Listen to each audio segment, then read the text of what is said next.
Hi guys, कैसे हैं आप? खैरियत से हैं? आज हम आपको मशीन लर्निंग के अंदर हम एक नया कॉन्सेप्ट सिखाएंगे। हैंड्स ऑन एक्सपीरियंस हम आपको उसको देंगे। पहले हम आपको बता चुके हैं कि आर्टिफिशियल इंटेलिजेंस के अंदर हमने आपको मशीन लर्निंग के बारे में बताया, और मशीन लर्निंग के ऊपर हमने आपको बताया कि क्लासिकल लर्निंग क्या होती है। ठीक है। और क्लासिकल लर्निंग के अंदर हमने आपको दो चीज़ें बताई थी। एक हमने आपको सुपरवाइज लर्निंग बताई थी, और दूसरी जिसके ऊपर हमने डिस्कस कर चुके हैं वो अनसुपरवाइज लर्निंग है। ठीक है। सुपरवाइज लर्निंग के अंदर हमने एक्सप्लेन किया था आपको लीनियर रिग्रेशन, उसके ऊपर हमने SVM सपोर्ट वेक्टर मशीन, और हमने KNN डिस्कस किया था। अनसुपरवाइज लर्निंग के ऊपर हम आपको आज सिखाएंगे के मीन्स। ठीक है। के मीन्स का क्या मतलब है कि हम आपको बताएंगे कि आपको क्लस्टरिंग कैसे करते हैं, डेटा को क्लस्टर कैसे करते हैं। ठीक है। हाँ, अब अनसुपरवाइज लर्निंग में ये होता है कि आपका जो डेटा है वो labelled data is not labelled. ठीक है। ये हम आपको पहले बता चुके हैं। ठीक है। हम इसकी एग्जाम्पल लेंगे, रियल एग्जाम्पल हम आपके पास रखेंगे आज। ठीक है। अच्छा, रियल एग्जाम्पल क्या है कि आपको एक जॉब मिली है। ठीक है। You got a new job, और आपको एक वेयर हाउस में भेज दिया गया है। ठीक है। उस वेयर हाउस के अंदर जो है वो आपने देखा कि वहां पर डिफरेंट किस्म के, लेट से मैं कहता हूं कि वहां पर ना आम पड़े हुए हैं। ठीक है। डिफरेंट आम पड़े हुए हैं। ठीक है। उनका रंग जो है ना वो एक किस्म के आम है जो येलो कलर है उसका। ठीक है। और एक जो आम है वो ग्रीन कलर के हैं। ठीक है। ये दो किस्म के आम पड़े हुए हैं। अब आपको ये नहीं पता कि ये जो आम है इसको हमने कैटेगराइज कैसे करना है। आप फॉर एग्जांपल आपने इनकी प्राइस सेट करनी है कि इनकी प्राइस क्या है, लेकिन आपको नहीं पता। अब होता क्या है कि अगर तो ये चंद एक आम है तो फिर तो मुश्किल नहीं है, लेकिन अगर लाखों के हिसाब से आम है तो फिर आप क्या करेंगे? आपके पास इंफॉर्मेशन उसकी सिर्फ यही है कि आपको उसकी लेंथ का पता है और उसकी विड्थ का पता है। ठीक है। आपको लेंथ और विड्थ का पता है, ये दो इंफॉर्मेशन आपके पास सिर्फ मौजूद है, बाकी आपके पास इंफॉर्मेशन मौजूद नहीं है। तो आपने ये करना है कि आपने इनकी प्राइस सेट करनी है, लेकिन प्राइस सेट करने के लिए आपने पहले इसको अलग-अलग ग्रुपों में डालना है। मतलब है कि चूंकि लेंथ और विड्थ अलग-अलग से है तो आपने इनको दो ग्रुपों में आपने डालना होगा, और दो ग्रुप को कैसे डालना है उनकी लेंथ और विड्थ के हिसाब से डालेंगे। ठीक है। उसके लिए आप जो है ना वो मशीन लर्निंग का एक एल्गोरिथम लगाएंगे जिसके अंदर आप इसकी क्लस्टरिंग करेंगे, इसको इनके क्लस्टर बनाएंगे आप। ठीक है। क्लस्टर का मतलब ये है कि आपने इवेंचुअली इनको लैदा कर देना है इस तरीके हिसाब से कि मे बी आप साइज वाले लैदा कर दें, बड़े साइज वाले लैदा कर दें, और छोटे साइज वाले आप लैदा कर दें। ठीक है। इस तरह की इसकी क्लस्टरिंग हो सकती है। ठीक है। या आप इसकी क्लस्टरिंग जो है ना वो उसके नॉट सिर्फ ओवर साइज बल्कि आपने लेंथ और विड्थ को भी आप अलग अलग कर सकते हैं। आप इनके कलर्स के हिसाब से भी अलग कर सकते हैं। आप कुछ भी इसके, ये आप पर डिपेंड करता है कि आपने इनकी क्लस्टरिंग कैसे करनी है, कि साइज के हिसाब से करनी है या आपने इसकी उसके हिसाब से करनी है, कलर के हिसाब से करनी है। ठीक है ना, डिपेंडिंग ऑन यू, जो भी आप करना चाहते हैं। तो फीचर्स आपके पास मौजूद हैं। आपको ये नहीं पता कि ये जो क्लस्टर है या ये जो क्लस्टर है इसका टेस्ट क्या होगा। ठीक है ना, या इनके नाम आपने क्या देना है, नाम नहीं आपको पता, लेकिन आपको सिर्फ फीचर्स पता है। फीचर्स के अंदर सिर्फ आपके पास लेंथ और विड्थ है। ठीक है। तो इसकी आपने करनी है, क्लस्टरिंग करनी है, और ये क्लस्टरिंग के करने के लिए हम आपको रियल एग्जांपल की ये बताते हैं कि ये आपके पास डेटा है। अब डेटा जो है वो आपके पास ग्रीन मैंगोस हैं जिनकी लेंथ ये दी हुई है, ये काफी लंबा डेटा है। फिर आपके पास ग्रीन मैंगो की विड्थ दी हुई है, फिर येलो मैंगो की लेंथ दी हुई, येलो मैंगो की विड्थ दी हुई है।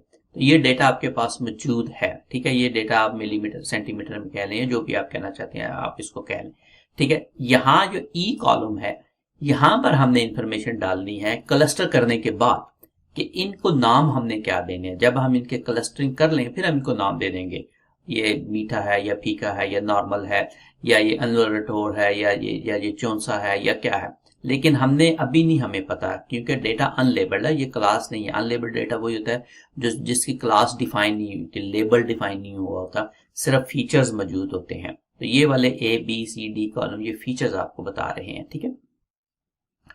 अब क्लस्टरिंग करने का जो तरीकाकार है, वो अब जिस तरह हमने पहले डिफाइन कर चुके हैं कि हर बंदे का जो है वो अपना अपना तरीका देखने का अंदाज होगा, क्लस्टर बनाने का अंदाज होगा कि हमने क्लस्टर कितने बनाने हैं। हमने 2 क्लस्टर बनाने हैं, 3 क्लस्टर बनाने हैं, हमने 4 क्लस्टर बनाने हैं, कितने बनाने हैं, ये हर बंदा अपने अपने हिसाब से करेगा। लेकिन एक कंप्यूटर का भी तरीका होता है कि कंप्यूटर कैसे पिक करेगा। ये तो आपने अपनी आई बॉल से, आंखों से बनाया ना। कंप्यूटर का तरीका क्या होता है, तो कंप्यूटर भी बेसिकली उसको हम एल्बो मेथड कहते हैं, एल्बो मेथड। वो मैं एक्सप्लेन पहले कर चुका हूं। कंप्यूटर ये करता है कि आपके नंबर ऑफ क्लस्टर, बहुत ज्यादा क्लस्टर से स्टार्ट करता है, ठीक है, और वो देखता जाता है। फिर एक टाइम आता है कि वो क्लस्टर जो है ना वो बिल्कुल स्टैग्नेंट हो जाते हैं। मतलब ये वाला ऐसा पॉइंट है जहां पर आपके क्लस्टर स्टैग्नेंट हो गए। ये मे बी 3 हो सकते हैं या मे बी ये 4 हो सकते हैं, यू नेवर नो कि ये क्या है। तो ये वाला तरीका पहले हम करेंगे कि इसके क्लस्टर हमने बनाने कितने हैं, ठीक है। जब वो हमें अंदाजा हो गया तो फिर हम उसको जो है ना वो उनकी क्लस्टरिंग जो है ना हम कर सकते हैं।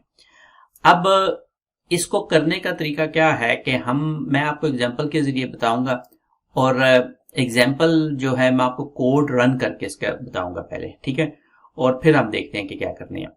सबसे पहले आपने क्या करना है कि सबसे पहले आपने जो है ना वो लाइब्रेरीज जो है ना वो पुल करनी है, ठीक है। अब मैं कोड जो है ना वो आपको कॉपी करके बताता हूँ। यहाँ पे इंपोर्ट द लाइब्रेरीज, आपने लाइब्रेरीज नमपाई करनी है, आपने पैंडास करनी है, आपने मैट प्लॉट करनी है, और आपने साइकिल लर्न लाइब्रेरीज करनी है। ये जब लाइब्रेरी वाली आप वीडियो देखेंगे आपको समझ आएगी कि ये 4 लाइब्रेरीज जो है ना ये क्या काम करती हैं, ठीक है। अच्छा, उसके बाद हमने जो है ना इसका डेटा जो है ना जो फाइल है वो हमने पुल करनी है, ठीक है। अब डेटा पुल करने का ये है कि हम एक डेटा फ्रेम बनाएंगे, एक वेरिएबल हम बनाते हैं, ठीक है। हमने ये डेटा एक वेरिएबल बनाया df, इसको आप कोई भी नाम ले सकते हैं, एक्स वाई जी अल्फबे पे कुछ भी नाम दे सकते हैं। df मैंने नाम दिया, मैंने कहा df पांडास pd, क्योंकि मैंने पांडास को किया ना as a pd, pandas read csv file. मेरी जो फाइल है वो एक कोमा सेपरेटेड फाइल है जो एक्सेल की तरह की होती है लेकिन कोमा से सेपरेटेड होती है, ठीक है। वो मैंगोज 2.csv फाइल का नाम है, जो कि मेरी पड़ी हुई है डेस्कटॉप के ऊपर पड़ी, तो वहां से मैंने इसको पुल कर लिया, रीड कर लिया।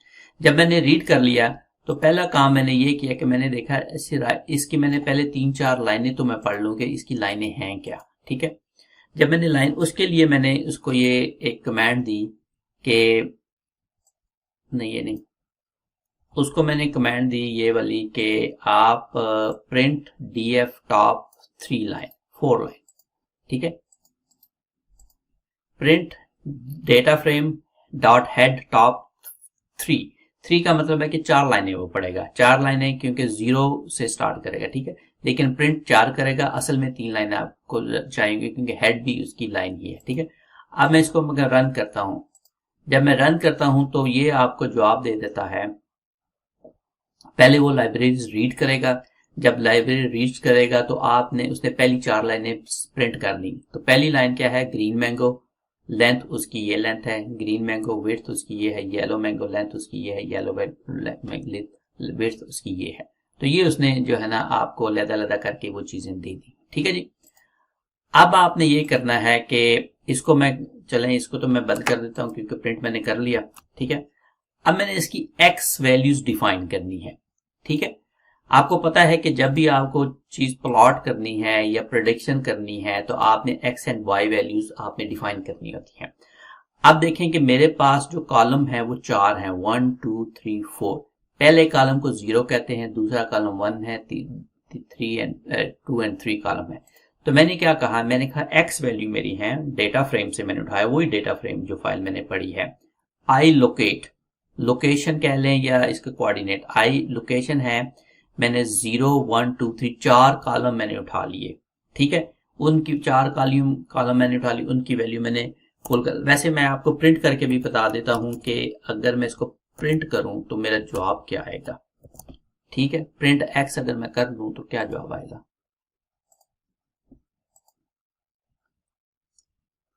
इसको देखिएगा कि प्रिंट एक्स मैंने किया, इसका जवाब कुछ भी नहीं आया। मेरा हाल प्रिंट कमांड जो है ना वो हमें शायद यहां पर दूसरे तरीके से लगानी होगी।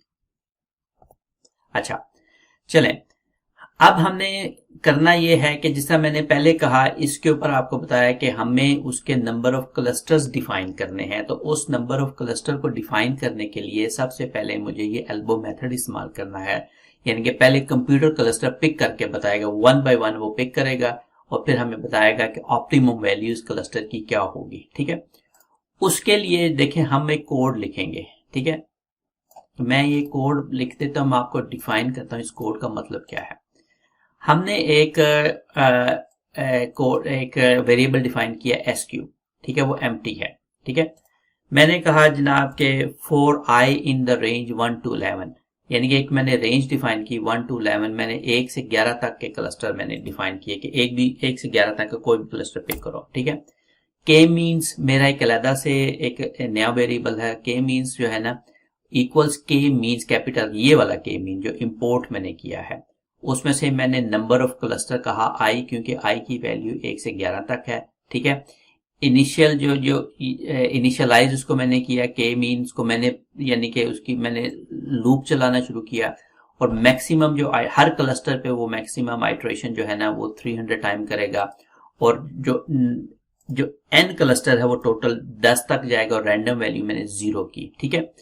अब मैंने क्या किया कि मैंने इसी के मीन्स को मैंने फिट कर दिया एक्स पे। आपको याद है कि हम एक्स और वाई वैल्यू की हमें जरूरत होती है, इसमें जो वाई वैल्यू हमारे पास वो एक्स ही है क्योंकि हमारे पास लेबल नहीं है, तो के मीन्स को मैंने फिट कर दिया। जो भी मेरा जवाब आ रहा है हर आइट्रेशन के बाद उसको मैंने अपेंड करना शुरू कर दिया यहाँ पर, और उसके बाद मैंने उसको प्लॉट कर दिया, ठीक है। मैंने एल्बो प्लॉट इसको कर दिया, और एल्बो प्लॉट जो है वो करेगा plot dot plt dot plot range जो मैंने की है 1 to 11, और किसको मैं प्लॉट कर रहा हूँ, SQ को प्लॉट कर रहा हूँ। और SQ क्या है, SQ की रेंज 1 से 11 तक जा रही है, और ये उसकी आइट्रेशन उसके अंदर है, ठीक है। और अब मैं प्लॉट को मैंने शो कर दिया, ठीक है। जब प्लॉट को मैंने शो कर दिया तो फिर देखें कि क्या जवाब आपके पास आता है। यहाँ पे मेरा ख्याल ये आपका मसला है।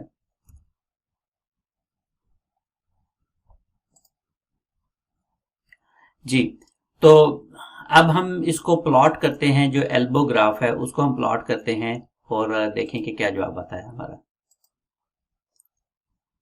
हमने इसको प्लॉट किया और ये हमारा देखें कि इसने एक एल्बो टाइप का प्लॉट किया। अब बता क्या रहा है कि हमारा जब ये 1 क्लस्टर था तो उसकी रीएडजस्टमेंट हो रही थी, 2 क्लस्टर पे रीएडजस्टमेंट हो रही थी, लेकिन अबाउट जब क्लस्टर 3 उसके बने तो वो स्टेगनेंट हो गया। अब वो जितने भी क्लस्टर, हमने 11 तक आए, तो जितने भी क्लस्टर बनेंगे वो वैल्यू चेंज नहीं होगी, स्टेगनेंट वैल्यू हो जाएगी इसकी। लिहाजा हम कहते हैं कि 3 के करीब जो है ना इसके क्लस्टर प्रॉबली वो मौजूद है, ठीक है। अगर हमारा ये सच है कि 3 क्लस्टर हमारे इसके मौजूद हैं, तो फिर हम इसको ये करते हैं कि अपना कोड जो है ना वो हम दोबारा रन करते हैं और देखते हैं कि फिर क्या जवाब आता है। मैं अब जो है ना इस कोड को मैं डीएक्टिवेट करता हूं, क्योंकि अब मुझे समझ आ गई है कि मेरे 3 क्लस्टर मुझे चाहिए, ठीक है। तो इस कोड को मुझे अब नहीं चाहिए, सिर्फ मैंने आपको दिखाने के लिए किया था, ठीक है। अब मैंने 3 क्लस्टर के हिसाब से इसको रीडिफाइन करना है मैंने इस कोड को। जब मैंने रीडिफाइन किया तो मैंने फिर ये कोड जो है ना मैंने दोबारा इसको मैंने डाल दिया।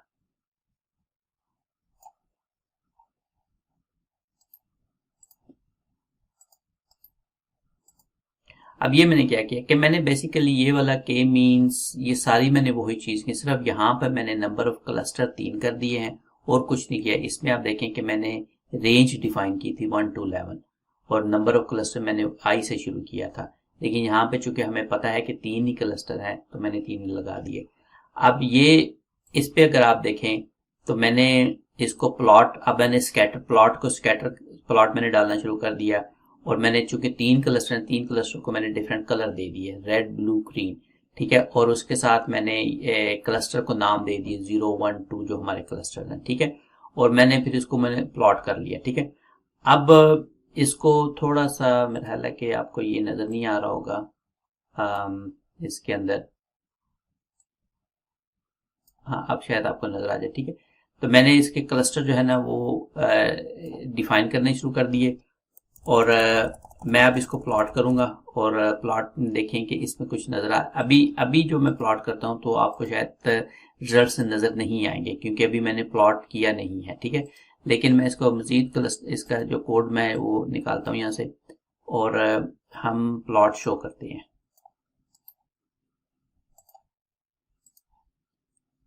ठीक है। मैंने प्लॉट को शो किया, ठीक है। अब जो है ना वो आपको नजर आना शुरू हो जाएगा। अब देखें कि ये आपके 3 क्लस्टर बन गए, ठीक है। इसको अगर मैं थोड़ा सा इसको मैं कर दूं, जूम कर दूं, तो आपने ये देखा कि ये 3 क्लस्टर आपके बन गए हैं, ठीक है। ये जो येलो हैं ये आपको वो क्लस्टर सेंट्रॉइड हैं, सेंटर, हर क्लस्टर का सेंटर बता रहे हैं, अप्रोक्सीमेट सेंटर क्या है। और 3 डिफरेंट कलर बता रहे हैं कि 3 क्लस्टर आपके बने हैं। इसका क्या मतलब है?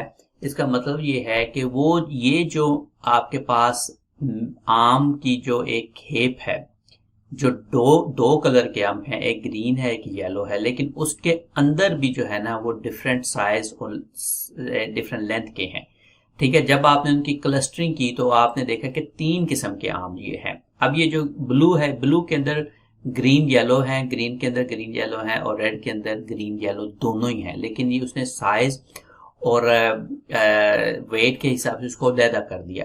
अब आप इनको 3 नाम दे सकते हैं। मे बी आपका ये वाला जो क्लस्टर है इसको आप कहते हैं कि ये जौनसा है, ये ग्रीन जो है ये मे बी दुसेरी है, ये जो रेड जो है मे बी ये अनवरटोर है, जो भी आप नाम देना चाहते हैं आप इसको दे सकते हैं। तो हुआ क्या कि आपके पास एक प्रोजेक्ट था, आप प्रोजेक्ट ये था कि आपके पास आम की एक खेप है जिसके ऊपर ग्रीन मैंगो है और येलो मैंगोस हैं, ठीक है। उनकी डिफरेंट लेंथ और विड्थ दी हुई है। आपने उनके नाम डिफाइन करने हैं कि इनके क्या नाम रखे जाएंगे, लेकिन आपको ये बहुत ह्यूज तादाद में है तो आप वैसे तो नहीं करते, आपने इसका मशीन लर्निंग का एक मॉडल बनाया। आप मशीन लर्निंग का मॉडल क्या है, क्योंकि आपके पास डेटा मौजूद है, आपके पास लेंथ मौजूद है और आपके पास विड्थ मौजूद है, तो आपने चूंकि लेबल नहीं लगा हुआ तो ये अनलेबल डेटा है तो अनसुपरवाइज्ड आपकी ये लर्निंग होगी। इसके ऊपर आपने के मीन्स का मेथड लगाया। के मीन्स का मेथड क्या करता है कि वो इस डेटा के ऊपर एक सेंटर डिफाइन करता है और इस सेंटर से जो करीबी इसके पॉइंट्स है वो उसको एक्यूमुलेट करता रहता है और ये सेंटर मूव होता जाता है जितनी देर तक ये सारे के सारे ऑप्टिमम पॉइंट पे ना पहुंच जाए। फिर जब आप इसका सेंटर चेंज करते हैं तो ये सेंटर मूव नहीं करेगा अगर आप करना भी चाहेंगे, ठीक है। इसके लिए हमने आपको ये कोड लिख के दिया। कोड के अंदर हमें ये 4 लाइब्रेरी चाहिए थी, numpy, pandas, matplotlib and scikit-learn। Code बताया, पहले हमने आपको बताया कि ये डेटा को रीड कैसे करते हैं। मैंने 3 लाइनें आपको प्रिंट करके बताई, 4 लाइनें। फिर मैंने उसकी एक्स वैल्यू डिफाइन की। एक्स वैल्यू के अंदर 4 हमारे कॉलम हैं, 0 1 2 3 4 कॉलम बता दिए। उसके बाद मैंने इस कोड ये लिख के मैंने आपको बताया कि आपको नंबर ऑफ क्लस्टर कितने चाहिए होंगे। मैंने एक एल्बो मेथड इस्तेमाल करके पहले आपने ड्रॉ किया कि इसको प्लॉट करके बताया कि कितने आपको क्लस्टर चाहिए होंगे, तो वहां से हमने देखा कि हमें 3 क्लस्टर चाहिए होंगे। अब मैंने उसी कोड को दोबारा किया, लेकिन मैंने क्लस्टर की अमाउंट जो है ना अब मैंने 3 सिर्फ लिख दी। अब ये उसने ऑटोमेटिक जो है ना मेरी के मीन्स ने ना खुद बहुत सारी कैलकुलेशन की, खुद बहुत कोड रन किया, कैलकुलेशन की और सारा डेटा निकाल दिया। लेकिन वो डेटा को अब मैंने प्रिंट भी करना है तो मैंने स्कैटर प्लॉट किया और उसको मैंने चूंकि 3 मेरे क्लस्टर बने हैं तो मैंने 3 स्कैटर प्लॉट किए और उसके डिफरेंट कलर्स मैंने दे दिए। लेकिन जो मेरा सेंट्रॉइड है, जो सेंटर पॉइंट है, उसको मैंने येलो कलर दे दिया, ठीक है। और फिर मैंने इनको प्लॉट को मैंने प्रिंट कर दिया। जब मैंने प्रिंट कर दिया तो मेरे पास जो है ना वो रिजल्ट मेरे पास है वो ये बन के आ गया। अब आप ये कह सकते हैं कि आपने एक ऐसा मॉडल बनाया है मशीन लर्निंग के में जिसके ऊपर आपके पास डेटा अनलेबल्ड था, लेकिन आपके पास फीचर से आपने मशीन लर्निंग का के मीन्स का एल्गोरिथम लगा के तो आपने इसकी क्लस्टरिंग कर दी है। और अब आपके पास अगर कोई एक बंदा आम लेकर आता है और उस आम की आपको बताता है यार उस आम की विड्थ जो है वो इतनी है और लेंथ इतनी है, कलर को छोड़ दें, विड्थ इतनी और लेंथ इतनी है, ये वाली इंफॉर्मेशन जब आप अपने मॉडल को देंगे वो ऑटोमेटिक उसको उठा के किसी एक क्लस्टर में डाल देगा। अब आपको नहीं करना, ठीक है। एक और बंदा आता है वो यहाँ से कोई एक ऐसी ही कोई वैल्यू उठाता है, वो कहता है जी मेरे पास एक आम की जिसकी ये विड्थ है, ये लेंथ है, आपने ये वाली इंफॉर्मेशन अपने मॉडल को देनी है और उसको उठा के किसी क्लस्टर के अंदर वो डाल देगा, ठीक है। तो ये वाला जो है वो हमने आपको के मीन्स के जरिए करके सिखा दिया कि के मीन्स के जरिए आपने क्लस्टर कैसे करनी है। आई होप कि आपको इसकी समझ आ गई होगी। कोई क्वेश्चंस हो, कोई कंसर्न हो तो आप नीचे वीडियो में डाल दीजिएगा और let us know about your feedback. Thank you.